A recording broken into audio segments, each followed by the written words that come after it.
Hello, I'm Claire Warner, Wellbeing and Management Coach and Workplace Culture Strategist, founder of Charity Well and of the Charity Workplace Wellbeing Summit. I'm here to share with you what's hopefully going to be the fortnightly set of videos, bringing you hints, tips, tricks, information, thoughts, things to try, things to think about, things to challenge yourself with in the areas of wellbeing, management, skill and confidence, and workplace culture. I hope you'll join me.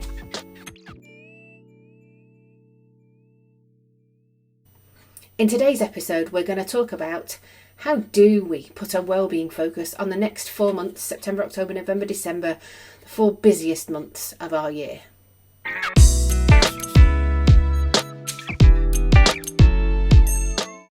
I wanted to have a chat with you today about how we are going to approach this next 4 months, September, October, November, December. Generally, in the life of a purpose-driven organisation, these are the 4 busiest months of the year. We will do more, be expected to deliver more, have more expectations placed on us by more people over these next 4 months than we do in the other 8 months combined. We also, in these 4 months, ironically, have to spend our time planning what we're going to do next year. For most organisations, apologies if yours isn't one of them, but sweeping generalisations for most organisations, while we are in operational delivery mode over these next 4 months, we've also got to be in planning mode for 2022.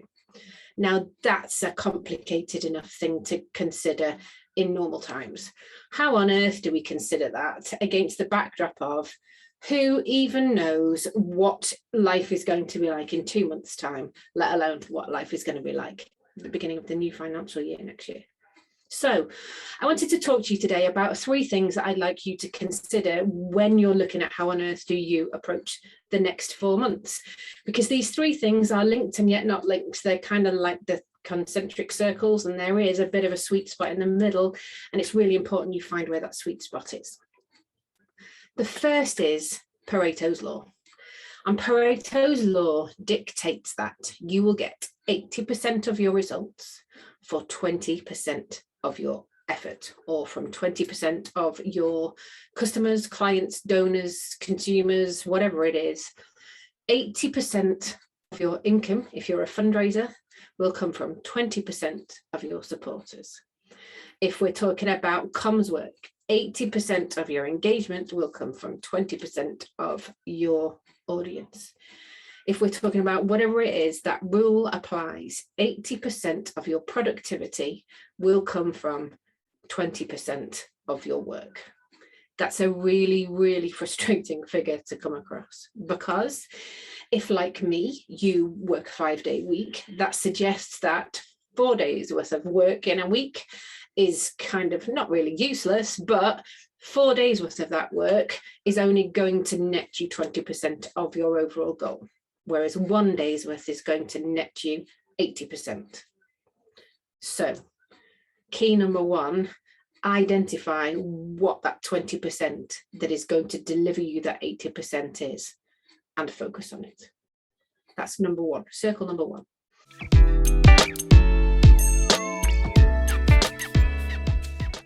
Circle number 2 is our ingrained habit, if you will, that when things get busy and when things get ever so slightly just a bit crazy and a bit beyond our safety fingertips, if you will, we tend to head back to our comfort zone.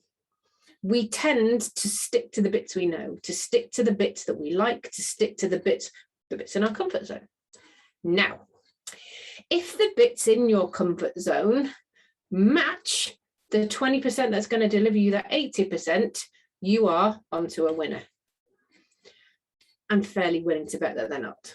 I'm willing to bet that maybe some of them will, but there are some of the things that you know you're avoiding because you're not quite sure how to just do one bit of it, or because it's just something new and you've not tried. There will be something that's holding you back that says, something you know that's in that 20% doesn't sit inside your comfort zone. So if you are really lucky and it does sit inside your comfort zone, great, but don't forget the amazing motivational and growth factor that is included in learning something new and trying something new and discovering the results of that. We know some things are going to go wrong, but we also know some things are going to go well. Learn from the bits that might go wrong or don't go as you expected, but do not ignore the bits that are outside of your comfort zone, because there are many things that will tell you, well, that's where the magic happens, and often it is. But I'm willing to bet that if you do manage to identify your Pareto ratio, that some of that 20% it sits outside of your comfort zone. Don't ignore that bit.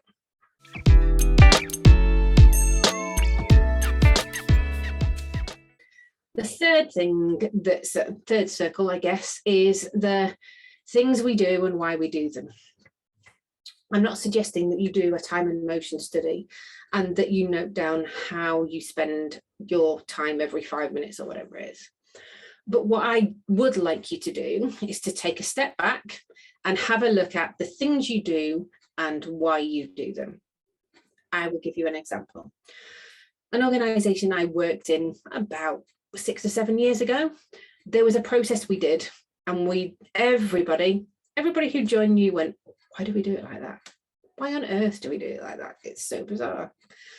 And nobody ever found out why we did it like that, other than the whole, well, it's just the way we do it here answer, which there has to be one of those in every organisation. If there isn't one in your organisation, I really want you to get in touch. If there is not one process that's done because that's the way we do it, I really want to know, because I want to know about your organisation. Anyway, we set about looking into, well, how could we create more time for ourselves? Where were these things where we were wasting time? What were the time sucks within the work we were doing? And we discovered that this one process was just kind of, well, it was frustrating everybody. It seemed to make no sense to anybody. Everybody thought that it was someone else that had come up with it. And actually, when we got to the bottom of it, this process had been devised by somebody 15 years ago who not only no longer worked with the organisation, but no longer worked, they had now retired. But because this organisation had grown from a small organisation and has grown and grown and grown, and some of the things, don't get me wrong, the process worked, it just worked in a very long and very convoluted way. Everybody just assumed that, well, you always got the same answer. Well, we just do it that way. And nobody had ever tackled head on, well, why do we do it that way? Now, there are some things that over this next 4 months, you're going to be able to unpick potentially. And there are some that are going to take too much time to unpick. But if you already know what that process is within your organisation, and you know it's going to totally cheese you off over the next 4 months, stick it on the list on the wall that says, we're going to address this in January when it's quiet or quieter. Undo that process and put it back together in a process that genuinely works for everybody, that nobody is having to make any work around to achieve. Make that process right. Everybody benefits from a process that works for everybody. Like I say, it's possible you might be able to unpick that process now and put it right for this next 4 months. The chances are busiest time of the year isn't the time to do that, but identify it and know that, have that future focused knowledge that this is the last time we're going to have to go through this process, this time of year with this process, because we're going to fix it for next year, and make sure you do. If you can get those 3 circles and identify where they start and finish and where they overlap, the Pareto 80-20, the things that are within your comfort zone and the things that aren't, but you know need to be done, and what are the processes that work, and where's the one, or where are the ones that don't, and what can we do about making them better, if not for this time, certainly for the future. If you and your colleagues can spend half an hour thinking about those and finding where those overlaps are, where those sweet spots are, where those processes that work are, you're going to have a way better chance of getting through this next 4 months without the usual solution, which is that word that we've become so used to in our sector, more. Let's have a go at delivering it without more hours. Let's have a go at delivering it without more stress. Let's have a go at looking at where can we find more breaks, more opportunities for us to look after ourselves, more opportunities for us to do less. Those are the only mores I'm interested in. If you want to know more about the work that I do in this area around coaching individuals, organizations, teams into better well-being, better balance, better processes, and better results, sign up to subscribe to my email list, which is claire.warner.com/subscribe. See you next time.